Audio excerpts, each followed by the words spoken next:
Assalamualaikum warahmatullahi wabarakatuh.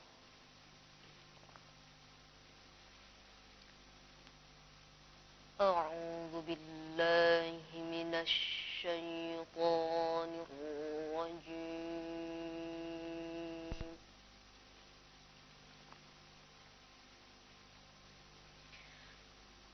Setan yang terkutuk. Dengan nama Allah yang Maha Pengasih, Maha Penyayang. Warahmatullahi wabarakatuh.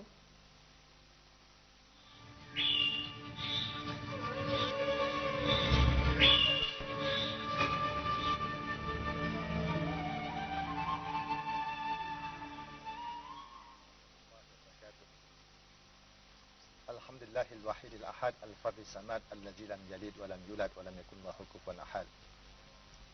Subhanallah walhamdulillah wa la ilaha illallah wallahu akbar. Allahumma shalli ala Muhammad wa ala ali Muhammad. Maha suci Allah nan esa, Allah tempat kita bergantung, kepadanya kita bermohon dan kepadanya pula kita menyembah. Kita mohonkan agar salawat dan salam kita tersampai kepada baginda Rasulullah Muhammad sallallahu alaihi wasallam, kepada keluarganya dan juga kepada para sahabat beliau.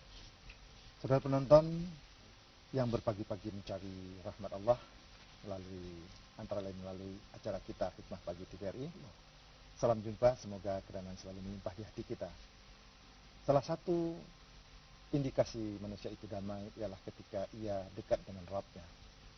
Dan kenyataan yang ada pada masa sekarang, banyak orang yang menyebut-nyebut nama Allah tapi ia tidak tenang karena ia tidak sesungguhnya mengenal Allah, bahkan lari daripada Allah itu.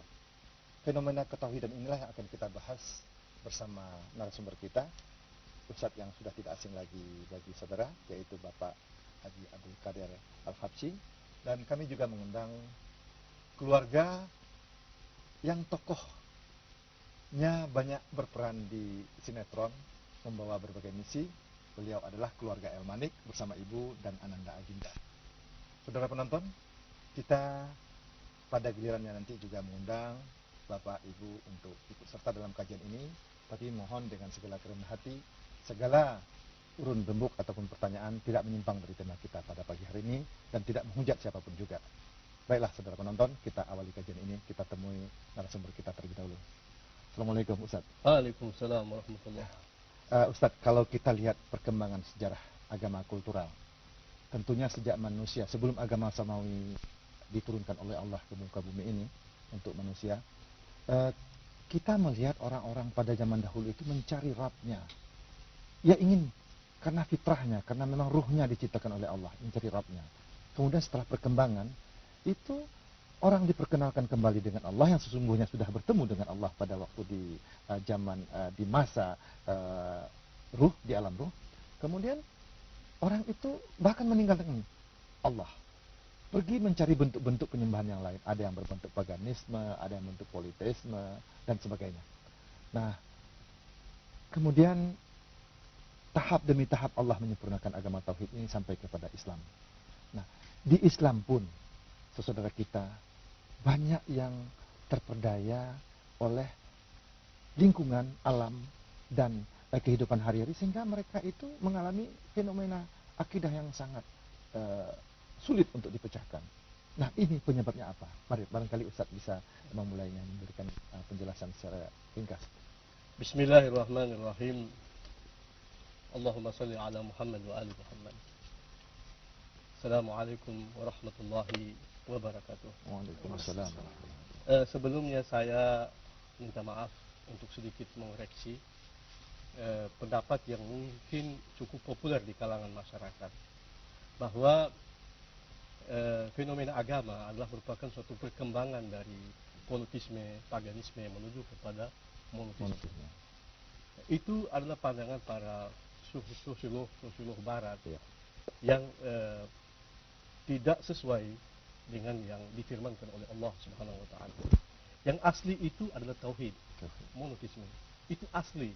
Jadi petunjuk Allah Subhanahu wa taala sudah bersama manusia secara fitri, dan ketika manusia pertama diciptakan oleh Allah Subhanahu wa taala, Adam alaihissalam beserta pasangannya ibunda Siti Hawa, dan kemudian diturunkan ke muka bumi untuk menjalankan tugas kekhalifahannya, itu bersamanya petunjuk Allah Subhanahu wa taala. Jadi tauhid itu asli. Adapun paganisme, politisme dan lain sebagainya itu merupakan penyimpangan daripada tauhid. Jadi sebetulnya tauhid itu sendiri ada pada setiap manusia, naluri manusia. Seperti seorang bayi, anak bayi yang lahir, ketika dia lapar dia menangis, ketika dia sakit dia menangis. Itu fitri. Sebetulnya fitrah manusia kepada tauhid itu jauh lebih kuat daripada fitrah manusia kepada makan, kepada minum dan kepada kebutuhan-kebutuhan yang lain. Tapi gerangan apa sebabnya? Manusia ini kemudian meninggalkan tauhid. Karena manusia terpesona terhadap anugerah-anugerah Allah SWT. Jadi anugerah-anugerah Allah itu meliputi kehidupannya. Dan Allah terlampau baik kepada para hambanya. Kalau seorang pemimpin yang berkuasa melihat rakyatnya itu menyimpang dari kepatuhannya, dia cepat menindak. Tapi Allah tidak demikian.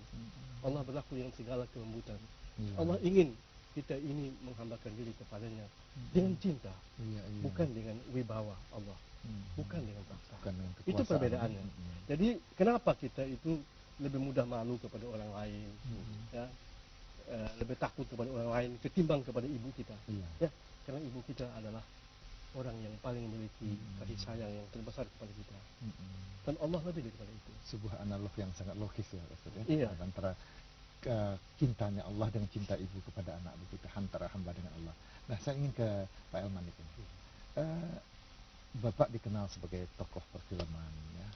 Kemudian juga, tapi tentu tidak bisa melepaskan diri daripada kehidupan keluarga sebagai seorang kepala keluarga, Pak, ya. Nah, tentunya apa yang Bapak, anak itu tidak akan menurut apa yang dikatakan bapaknya, tapi akan melakukan apa yang dicontohkan oleh kepala keluarganya ataupun ibunya. Nah, bagaimana Bapak melihat kehidupan di dunia artis dengan kehidupan sesungguhnya harus dilalui oleh seorang keluarga muslim apapun profesinya? Silakan. Itu masalah yang paling sulit sebenarnya dalam keluarga itu, bagaimana kita bisa menjadi contoh. Nah, kadang-kadang kita sebagai orang tua hanya memberikan perintah kepada anak, kamu harus sholat, kamu harus A, B, C, sementara kita sendiri nggak sholat misalnya. Kita melarang anak kita untuk tidak merokok, sementara kita sendiri merokok. Itu saya rasa itu paling persoalan. Jadi di dalam profesi saya sebagai artis, ya, saya memang harus bisa menempatkan diri, dalam arti kata tidak hanya di depan kamera saja pun, tapi dalam kehidupan sehari-hari. Karena itu yang membuat saya pribadi masih bisa menjadi panutan di dalam keluarga saya, itu yang terutama kepada anak-anak saya, bagaimana saya bisa mendidik mereka. Nah, dalam kehidupan sehari di depan sebagai pekerjaan saya sebagai artis juga pun, itu memang banyak tantangannya, itu sudah pasti ya, banyak tantangannya, dimana saya harus bisa menempatkan diri saya sebagai pribadi yang ingin menjalankan kaidah saya sebagai agama yang saya anut, dan sebagai profesi saya sebagai artis. Waktu sholat saya harus melakukan sholat, saya akan minta permisi untuk itu, dan mereka selalu mengizinkan, nggak ada masalah. Waktu puasa pun kita saling menghormati. Jadi kembali kepada pribadi masing-masing saya lihat. Entah kenapa selalu memang dunia artis itu ya namanya ibarat pohon ya, kalau makin tinggi makin kencang ininya menurutnya ya. Sehingga berita sedikit saja yang berita sejengkal menjadi sahasta ya. Kenapa? Karena dia artis. Umpama ada persoalan apapun dalam artis, hanya masalah lipstiknya barangkali atau masalah ada sesuatu yang kehilangan, itu menjadi berita. Sementara persoalan yang lain pun di luar itu banyak, tapi nggak jadi perhatian, itu aja saya rasa. Jadi name make news, dan kemudian Name make sebagai news, public ya. figures ini memang Iya. punya risiko yang tinggi terhadap kehidupan kalian. Padahal kalau kita lihat Ustaz ya, kekokohan fitrah manusia terhadap Rabbnya dengan keimanan yang itu tuh bisa membawa suatu katakanlah figur panutan di profesi masing-masing. Bagaimana Mbak Ustaz? Misalnya yang seperti yang dicontohkan oleh Pak Elmanik ini, dia komit terhadap perintah agamanya, ketika sholat dia sholat, ketika bulan puasa walaupun ada syuting dia tetap berpuasa. Iya, kepanutan ini yang banyak dilupakan oleh kita umat manusia. Sehingga andai kata kita umat manusia ini mewariskan, andai kata kita mewariskan tauhid, mewariskan pentingnya kehidupan yang abadi, betapa bernilainya perjumpaan dengan Allah Subhanahu wa taala. Itu kita wariskan kepada anak-anak kita. Seperti kita mewariskan kepadanya bagaimana dia berniaga, bagaimana dia berprofesi. Kita melihat itu. Seorang dokter ya, dia dari dini sekali mengarahkan anaknya untuk menjadi seorang dokter. Seorang insinyur juga demikian. Ya, seorang pengusaha juga demikian. Tapi kenapa seorang penyembah Allah dia tidak pernah konsentrasi bagaimana anaknya menjadi penyembah Allah? Ini apa sebabnya? Karena dunia ini di hadapan kita, di pelupuk mata kita. Sedangkan yang dinamakan sebagai keabadian, kehidupan akhirat, itu terjadinya nanti. Jadi pembawaan kita manusia itu lebih mudah tertawan oleh kekinian, lupa kepada masa depan. Kita lihat kenapa negeri kita ini jadi begini. Karena para pemimpin kita dahulu lebih senang hari ini ketimbang hari esok. Ya. Mereka tidak pernah memikirkan generasi yang akan datang, tidak pernah memikirkan anak cucu mereka. Padahal siapa yang tidak cinta kepada anak cucu? Tapi kan mereka belum kelihatan. Ya. Padahal itu Rasulullah sudah berfatwa ya bahwa hari itu terbagi dua, hari datang dan hari kembali, dan persiapkan dirimu baik-baik untuk hari kembali, kan begitu ya. Betul, nah, ini saya ingin ke ibu ini. Ibu tentunya punya peranan yang sangat kuat selagi bapak mencari nafkah, dan mencari nafkah ini adalah suatu ibadah yang utama setelah ibadah kepada Allah, begitu Ustaz ya. Nah, itu bagaimana selama bapak di luar rumah, kemudian ibu sebagai pengganti bapak di rumah walaupun hanya beberapa jam, kemudian membimbing anak-anak. Setiap mukmin dan mukminat itu adalah pewaris untuk yang dijelaskan Ustaz tadi, untuk menanamkan ketauhidan pada anaknya. Ini bagaimana Ibu? Ini kebetulan saya di lingkungan rumah itu ada majelis taklim. Jadi saya belajar ke sana. Jadi setiap saya mendapatkan sesuatu atau dapat ayat-ayat yang bisa menambah keimanan anak-anak, selalu saya bacakan untuk mereka. Jadi untuk keluarga itu saya bacakan kembali yang habis saya dapatkan tadi. Setelah saya dapatkan, terus kita berusaha melakukan ayat tadi. Saya berusaha menerapkan dalam rumah tangga. Sedikit kita dapat satu ayat diterapkan, satu ayat lagi diterapkan. Untuk seluruh rumah, bukan anak saja, misalnya ada pembantu juga saya ingin menyampaikan itu dalam keluarga. Alhamdulillah. Kenapa begitu? Kenapa begitu? Lebih banyak waktu beliau ini untuk belajar. Kalau ada dapat ilmu, itu langsung apa tadi? Tadi pengajarnya apa sih? Begini. Ayo buka. Diskusi. Dan saya selalu haus itu. Saya bekerja kadang-kadang kan di lokasi syuting kan kurang waktu ya. Itu saya berterima kasih sekali, ini guru saya. Alhamdulillah. Itulah rahmat Allah yang turun kepada Bapak ya. Saya ingin ke Ananda Ginta. Ketika ibunda ya menyampaikan sesuatu, ada nggak perasaan, udah Bu, nanti aja, toh perjalanan waktu akan menentukan orang itu kan abadi. Ada begitu ya Ustaz ya. Ada fenomena pada anak-anak kita, pada remaja kita.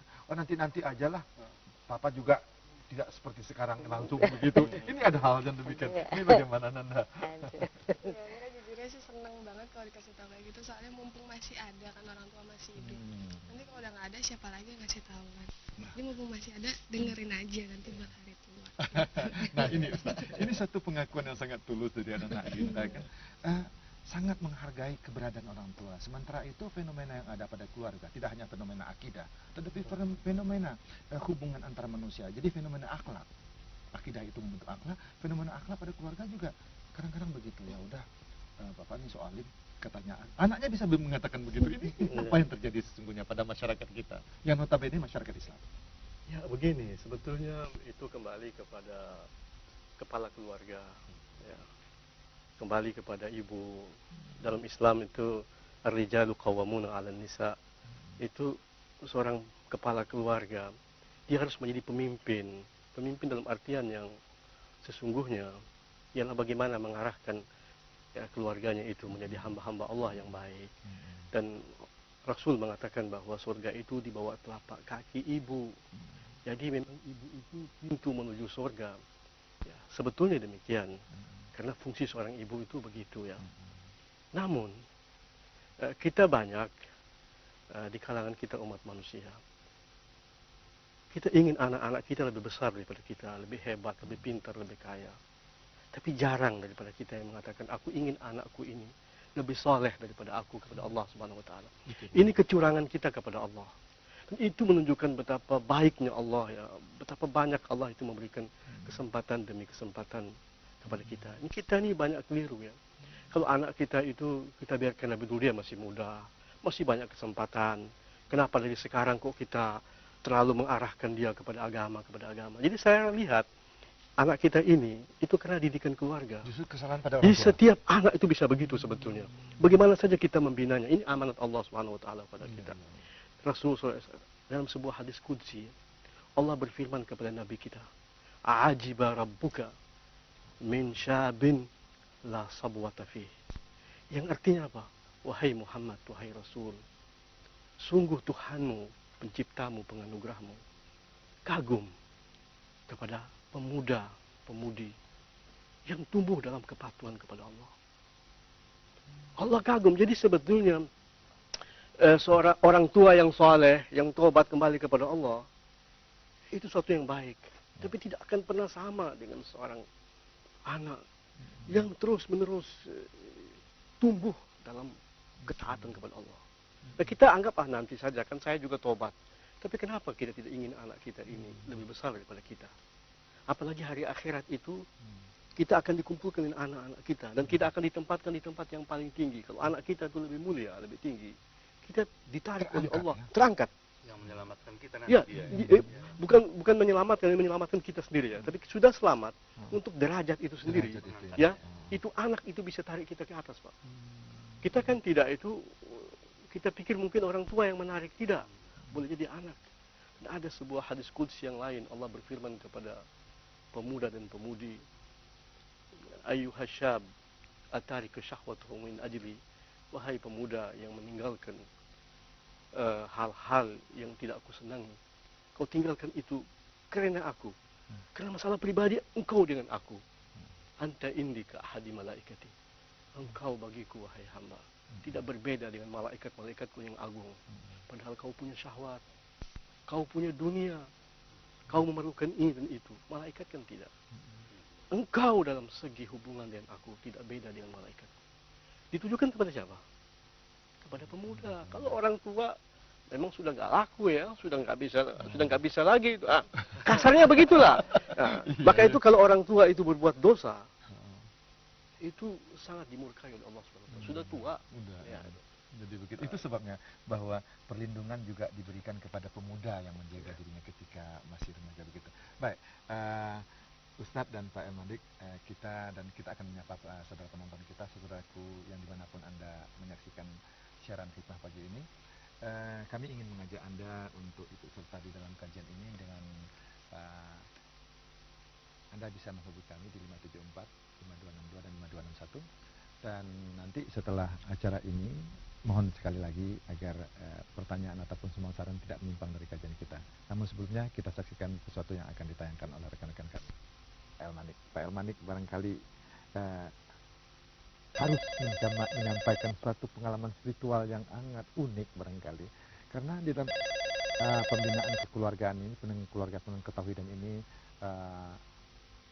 sangat penting di dalam kehidupan keluarga muslim begitu. Dan saudaraku, bagi Anda yang ingin ikut serta dalam kajian ini, mari silakan hubungi 574 5162 dan kita ke Pak Elmandik dulu. Silakan Pak Elmandik. Ya. Begini, pada di usia saya yang telah mencapai istilahnya kepala lima ini ya, itu selalu memang perasaan kegelisahan yang amat sangat sebelum saya menemukan yang saya yakini saat ini. Sebentar, rupanya ada telepon yang sudah masuk ini. Assalamualaikum warahmatullahi wabarakatuh. Bapak atau Ibu, silakan, dari mana? Assalamualaikum warahmatullahi wabarakatuh, Pak Musadek. Apa kabar Pak Musadek? Silakan. Alhamdulillah, Iya. Mas Iwan. Iya. Assalamualaikum Pak Ustaz. Iya. Saya ingin bertanya nih, sebelum saya bertanya saya kasih penghantar dulu. Mm-mm. Jadi hasrat mengejar gaya hidup bersifat materi itu membuat hidup menjadi bersaing ketat, panas dan tajam sampai manusia memandang temannya bukan layaknya sebagai kawan, Iya. tapi sebagai saingan. Nah. Nilai-nilai hidup, keagamaan, moral, kasih sayang menjadi porak-poranda, akibatnya di mana-mana terjadi dehumanisasi. Iya. Mereka yang berpikir dangkal mengatakan sekarang adalah zaman ilmu pengetahuan. Agama dinyatakan ketinggalan zaman. Agama harus Iya. dikesampingkan karena agama menjurus ke arah ilusi, Iya. keterbelakangan dan kebodohan. Tidak mustahil akhirnya ilmu pengetahuan dianggap Tuhan dan agama dianggap penghambat. Iya. Fenomena ini terjadi di generasi yang sekarang ini di Indonesia, di generasi muda terutama. Saya bertanya sekarang sama satu saja. Iya.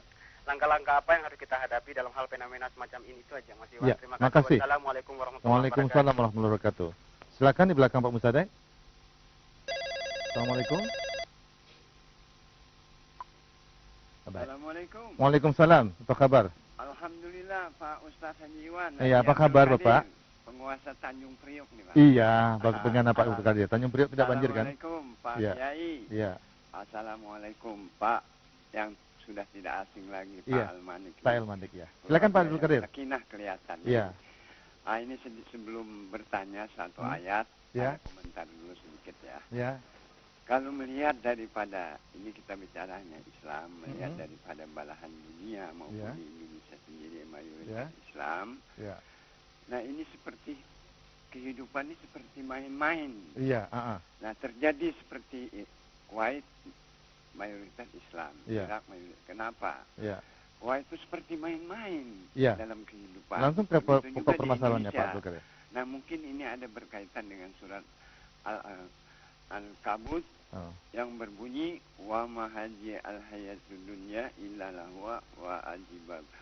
Ayat berapa itu Pak? Wa inna surat Al-Kabut Ya. surat 64. 64. Dalam keadaan bahaya manusia mengakui keadaan Allah. Oh iya. Dan tidaklah kehidupan dunia ini melainkan sanda gurau dan Sanda gurau main-main. semata. Ya, oke. Nah ini saya tidak teruskan, mungkin Pak Kiai Ya, kita baik, bisa baik.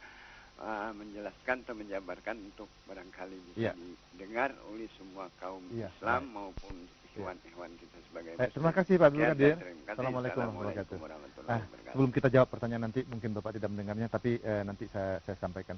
Saya ingin kembali kepada Pak Elman, fenomena yang dialami, pengalaman spiritual yang dialami, pemantapan ketauhidan bersama keluarga. Bapak telah menyatakan bahwa Ibu sudah menjadi guru di dalam rumah. Itu sangat indah sekali ya Pak.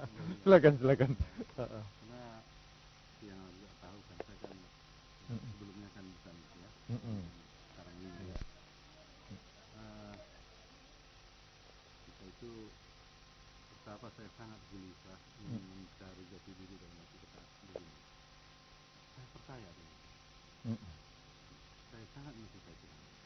Saya percaya sekarang tapi begitu banyak agama yang tertawakan. Jadi saya sampai berdoa sambil menangis. Ya Tuhan kata saya. Tunjukkan saya mana yang terbaik. Itulah kuncinya ketika mungkin doa saya dikabulkan oleh Iya. Pasti Allah mendengar doa Bapak. Ciptaan manusia, bukan diajar ya. Iya. Semua manusia saya ingin hidup abadi, padahal kematian sesuatu yang paling jelas.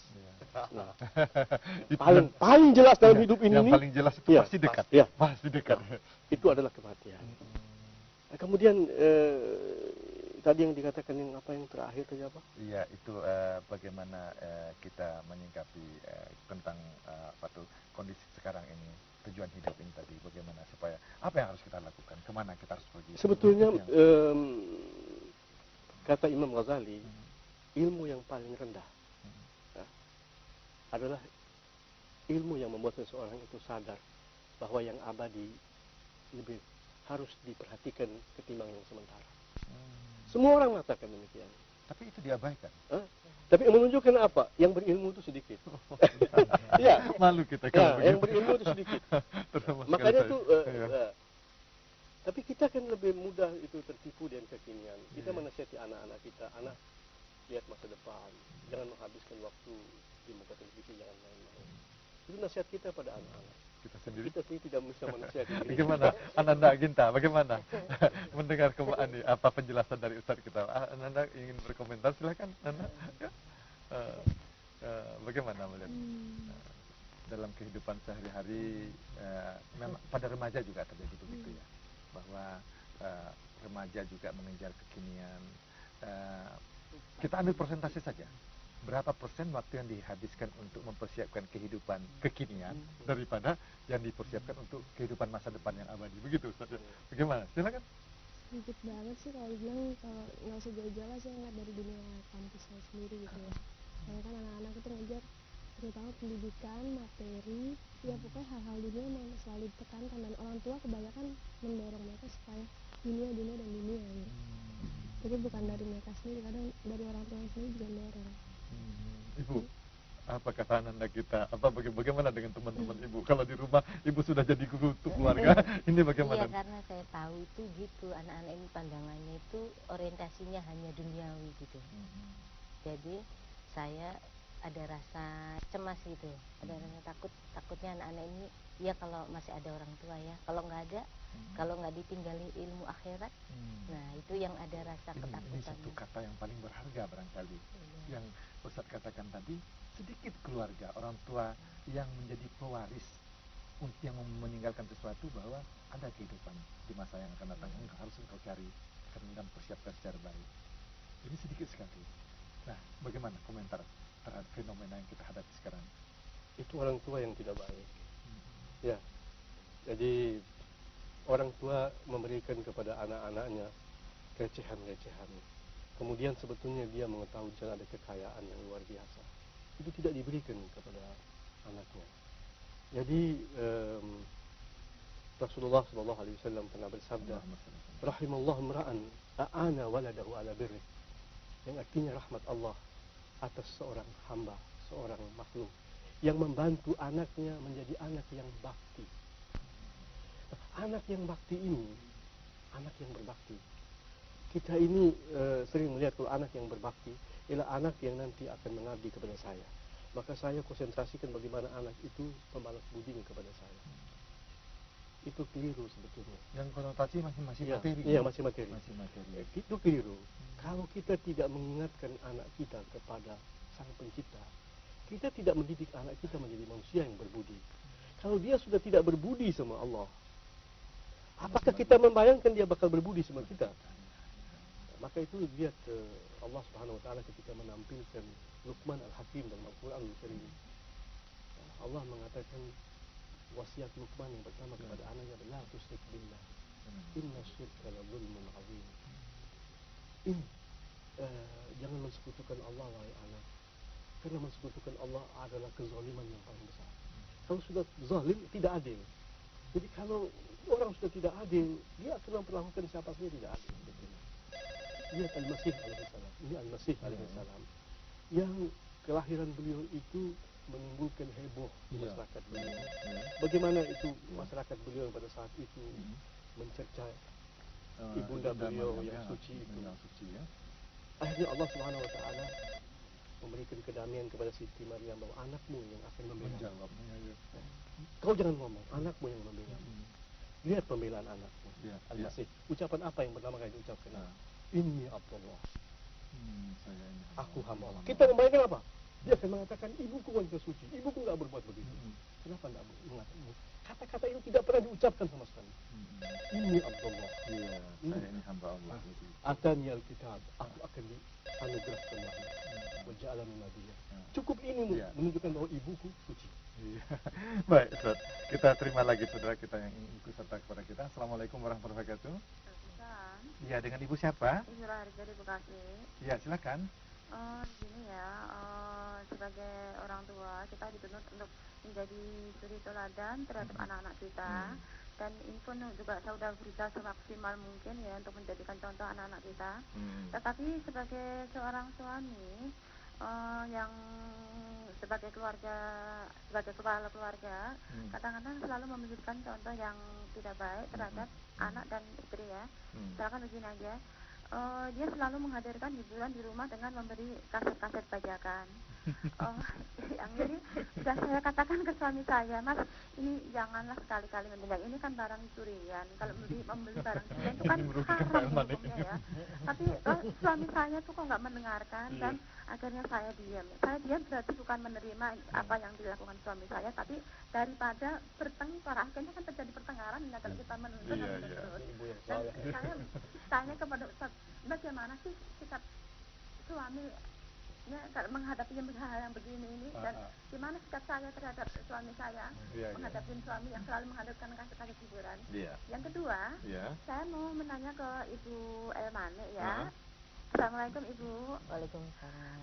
Ini sebagai istri seorang aktor, gimana sih Ibu ini kegiatan sehari-hari memberikan contoh di keluarga terhadap anak-anaknya gimana? Mohon saya mau dipenjelasan sedikit saja. Terima kasih. Assalamualaikum. Ya, silakan. Assalamualaikum warahmatullahi wabarakatuh. Assalamualaikum. Ya, dengan siapa Bapak? Bapak Suwardi, Pak Didi. Ya, di mana Pak? Di Kampung Makassar. Ya, silakan. Ini Pak, saya pertama saya mau mengucapkan terima kasih Pak, bahwa sekarang ini di TV ditayangkan hal seperti TVRI ini Pak. Banyak sekali masalah soal agama. Terutama saya yang awam ini sangat rindu ya dengan hal yang semacam ini. Justru saya merasa terima kasih pertama. Yang kedua, saya ingin satu andum pengalaman Pak ya. Saya mempelajari sejarah para nabi Pak. Terutama yang saya lihat, kalau ada teman-teman yang nadanya seirama dengan suami ibu tadi, ini bagaimana? Jadi ada terjadi kontradiksi di dalam pendidikan keluarga itu. Ini kan sangat disayangkan. Bagaimana, Pak? Saya agak ekstrim aja kalau saya melihat begini. Sering saya dalam pergaulan sehari-hari pun saya melihat pada dasarnya memang manusia ini sombong dan angkuh. Sangat angkuh kita ini. Kalau pada sudah umur kepala 5, sudah menjelang maghrib, istilah saya sudah menjelang maghrib. Nah, kalau nanti lepas maghrib sampai kepala 6 masih hidup juga, ya kan nunggu isya itu, ya kan. Tapi setelah isya biasanya mati semua itu, udah pasti mati. Persoalannya kan matinya kapan nanti, pagi apa ntar siang apa besok. Tapi kita pasti mati. Tapi kita selalu angkuh, kita selalu merasa hidup saya masih panjang ini, ntar aja lah, gampang lah, soalnya gampang aja lah. Kita selalu begitu. Kita nggak merasa. Tapi kalau kita sudah ada di rumah sakit, sudah dipasang infus di badan kita, baru kita sadar itu. Makanya saya setuju kali ada pendapat yang mengatakan rajin-rajin lah mendatangi orang yang sedang mendapat musibah yang sakit. Supaya kita bisa bercermin diri. Kalau kita ke pesta terus, kita kayaknya yakin banget besok masih hidup gitu. Still yakin aja tuh.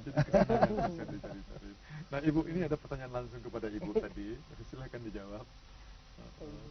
Mendidik anak-anak ya, berusaha memberi contoh yang baik dan tidak boleh merasa bosan terus menerus, dan kita harus menggali, kalau bisa sih membaca Al-Quran supaya kita mendapat keterangan gitu. Akhirnya kita mendapatkan kecerdasan di dalam Al-Quran, akhirnya kita dapat membantu anak-anak dalam pendidikan agama.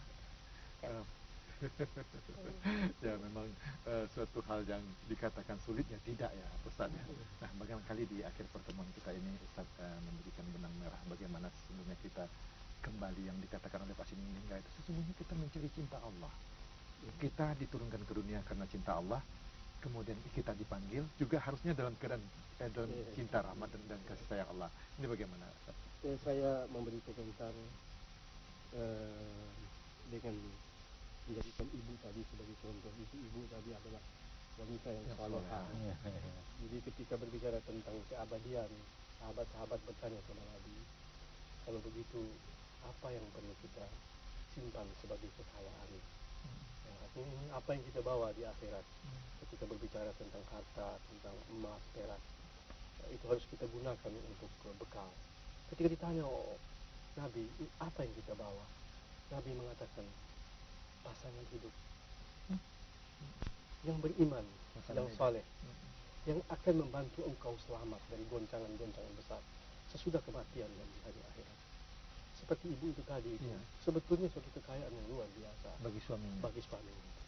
Dan sebetulnya setiap kita itu mencari pasangan hidup itu yang begitu, Yaitu yang menanamkan kita cinta kepada keabadian. Akhirnya kita akan cinta kepada Allah. Kenapa? Karena kita tahu bahwa Allah ridho sedikit ibadah dari kita, sedikit kebaikan, dan mau sudi memaafkan yang banyak dari kita. Itu Allah Subhanahu Wa Taala. Dan tadi saya ingin memberi komentar tentang soal ibadah. Ibadah itu terjemahannya dalam bahasa Indonesia yang tepat dan benar. Patuh dan cinta. Patuh dan cinta itu. Bukan patuh saja. Patuh Jadi dan tadi cinta. katanya itu kita Tujuan lebih banyak ibadah, bukan ibadah. cinta. Ibadah itu sendiri itu adalah kata-kata ibadah adalah kata cinta yang tertinggi dan yang terdalam dalam bahasa Arab itu. Jadi kalau iya karena abudu, kami sangat mencintai Engkau ya Allah. Pak Manik, pesan sikit saja untuk teman-teman kita yang masih belum tahu fungsinya sebagai kepala keluarga, belum tahu fungsinya sebagai abdi Allah. Satu, silakan. Satu pesan singkat. Saya hanya menekan itu, memang memberi contoh itu mutlak, itu mutlak, terutama dalam keluarga. Memberi contoh, terus kemudian memberi contoh dan memberi rezeki yang halal kepada keluarga. Itu mutlak. Itu sangat, saya yakin itu akan berpengaruh. Ibarat tanaman itu kalau pupuknya dikasih makanan itu dari hal yang nggak benar, saya yakin buahnya aneh juga. Saya yang gimana Ustaz? Baiklah, waktu tanpa terasa kita sudah sampai di penghujung pertemuan. Ustaz, Pak Manik, terima kasih, dan Ibu Ananda Aginta sudah bersama kami, dan saudara-saudaraku penonton televisi dimanapun Anda menyaksikan bincang keluarga Muslim ini. Ini adalah salah satu bentuk cermin daripada kehidupan keluarga Muslim. Alhamdulillah, tamu yang kami hadirkan ini dari seseorang yang dulu tidak menginginkan Islam, yang sesungguhnya dia sudah Islam menurut Ustaz tadi. Ia kembali kepada Rabb dan kasih sayang Al-Wadud, Allah yang maha mencintai. Dan tentunya bagi kita yang mencermini, yang setiap hari bercermin bahkan, itu jangan sampai kita tidak tahu diri, lupa diri, tidak tahu mau kemana, dan tidak tahu apa yang harus kita perbuat. Marilah kita cari cinta Allah bersama, kita eratkan hubungan antar sesama kita untuk saling mengingatkan bahwa ada hari nanti yang sangat penting, yang sangat dahsyat, di mana kita hanya bisa bertolong-tolongan dengan amal dan perbuatan kasih sayang kita selama hidup di dunia ini. Saudara penonton, kami mohon diri, mohon maaf bila di dalam penyampaian ini ada kekurangan, kesalahan, karena Allah jualah yang maha sempurna. Billahi taufiq wal hidayah. Assalamualaikum warahmatullahi wabarakatuh. Alhamdulillah. Ibu.